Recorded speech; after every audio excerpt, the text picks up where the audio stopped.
মোহনপুর মহকুমা জুড়ে সরকারি পরিষেবা সাধারণ মানুষের কাছে সঠিকভাবে পৌঁছাচ্ছে কিনা তা খতিয়ে দেখতে এক অতর্কিত অভিযান চালালো স্থানীয় প্রশাসন।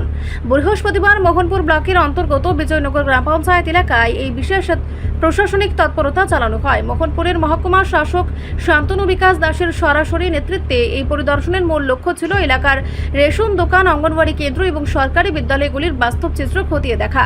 প্রশাসনের এই আকস্মিক পরিদর্শনে বেশ কিছু ক্ষেত্র থেকে গুরুতর গাফিলতি ও অনিয়মের ছবি প্রকাশ্যে এসেছে। অভিযান চলাকালীন দেখা যায় বিজয়নগর ২ নম্বর রেশন দোকানটি সাধারণ মানুষের জন্য নির্ধারিত সময়ে খোলার কথা থাকলেও তা সম্পূর্ণ বন্ধ ছিল। এর ফলে রেশন সামগ্রী নিতে আসা গ্রাহকদের চরম হয়রানির শিকার হতে হয়। রেশন শপের পাশাপাশি বিজয়নগর এসবি স্কুলেও বেশ কিছু প্রশাসনিক ও পরিকাঠামোগত ত্রুটি এবং অব্যবস্থা মহকুমা শাসকের নজরে আসে।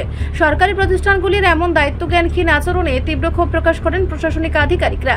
এই পরিদর্শনের পর মোহনপুরের মহকুমা শাসক শান্তনু বিকাশ দাস স্পষ্ট ভাষায় জানান যে সরকারি কাজে কোনো ধরনের ঢিলেমি বা অনিয়ম বরদাস্ত করা হবে না। পরিদর্শনে যে সমস্ত খামতি ধরা পড়েছে সেগুলির বিরুদ্ধে খুব শীঘ্রই কঠোর দাপ্তরিক ও আইনি পদক্ষেপ গ্রহণ করা হচ্ছে। সাধারণ মানুষের স্বার্থে এবং সরকারি পরিষেবার মান বজায় রাখতে মহকুমা প্রশাসনের পক্ষ থেকে এ ধরনের সারপ্রাইজ ভিজিট বা আকস্মিক অভিযান আগামী দিনেও নিয়মিত জারি থাকবে বলে তিনি হুঁশিয়ারি দিয়েছেন। ভিজিট করেছেন, কি পেয়েছেন? এখানে বিজয়নগর যে গ্রাম পঞ্চায়েত আছে মোহনপুর ব্লকের, এটাতে আজকে আমি দুটো অঙ্গনওয়াড়ি সেন্টার, দুটো এপি শপ আর একটা স্কুল, যেটা বিজয়নগর এসবি স্কুল ভিজিট করেছি। তো সেখানে কিছু ইরেগুলারিটিস পাওয়া গেছে। যেমন এখন বিজয়নগর এসবি স্কুলে আছে, একজন টিচার আমি দেখলাম যে উনি আনঅথরাইজড অ্যাবসেন্ট।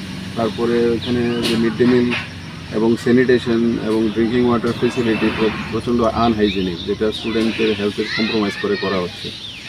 পাশাপাশি চালের যে ফিজিক্যাল স্টক আছে ওইটা, যে রেজিস্টারের স্টক আছে ওইটার সাথে ম্যাচ করছে না।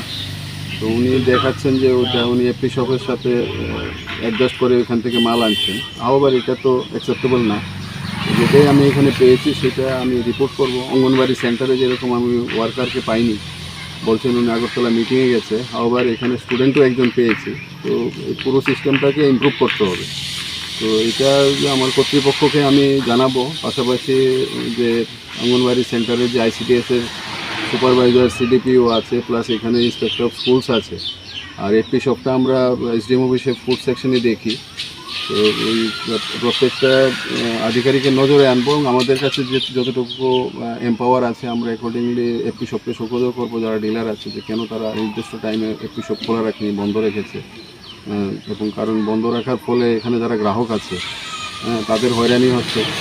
নির্দিষ্ট টাইম আছে খোলার এবং বন্ধ হওয়ারও নির্দিষ্ট টাইম আছে। তো প্রশাসনিক লেভেলে মানে মোহনপুর সাব ডিভিশনে এই ধরনের ইন্সপেকশন, সারপ্রাইজ ইন্সপেকশন রেগুলার চলবে। উদ্দেশ্য একটাই, যে পাবলিক সার্ভিস ডেলিভারি ইনস্টিটিউশন যতগুলি আছে, সেটা এসপি শপ হোক, অঙ্গনওয়াড়ি সেন্টার হোক, স্কুল হোক, আর পেট্রোল পাম্পই হোক, যাই হোক, যেখান থেকে পাবলিকটা সার্ভিস পাচ্ছে, ওই ডেলিভারিগুলি যেন যথাসময়ে সঠিকভাবে দেওয়া হচ্ছে, এখানে যেন কোনো ইরেগুলারিটিস না হয়, সেটাকে তদারকি করে স্ট্রিমলাইন করার উদ্দেশ্যই হচ্ছে এই ইন্সপেকশন।